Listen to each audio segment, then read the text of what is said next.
పార్వతీపురం మన్యం జిల్లాలో రోడ్లు మరమ్మతులు చేయాలని కోరుతూ సిపిఎం నాయకులు నిరసన చేపట్టారు.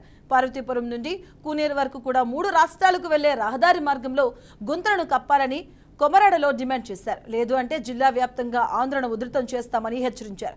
మన్యం జిల్లాలో 144 సెక్షన్ అమలులో ఉంది కావున జూన్ 10 తర్వాత గుంతల ధర్నా చేస్తామని తెలిపారు. రోడ్డు ప్రమాదాలు జరిగితే అధికారులే పూర్తి బాధ్యత వహించాలన్నారు.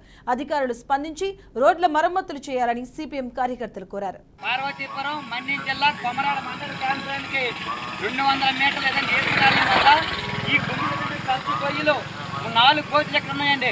అలాగే కోటిపాము, కొమడ, బంగారంపేట, తోలపదం, కూనేరు వద్ద కూడా సుమారు 8 కోట్లు ఉన్నాయండి. 2.5 సంవత్సరాల కాలంగా ఈ 8 కోట్లు కూడా కప్పడానికి అటు పాలకులకు కానీ ఇది రోడ్ల భవనాల శాఖ అధికారులకి తీరిక లేదు. మనం ఎక్కడైతే సిపిఎం పార్టీ ఆధ్వర్యంలో మిగతా పార్టీలు ఆందోళన చేస్తారు అక్కడ కూర్చు మంత్రిగా కుమ్ములు కప్పుతారు తప్ప పూర్తి స్థాయిలో అక్కడే కప్పలేదు. ఇలాంటి సందర్భంలో ప్రతిరోజు కూడా పార్వతీపురం నుండి కొమరడి మీద కూలీలు 3 రాష్ట్రాలు రహదారండి. ఈ రహదారి మరి అనేక మంది కాలు చేసి తిరిగిపోయి అనేక మంది చనిపోయిన పరిస్థితి ఉంది.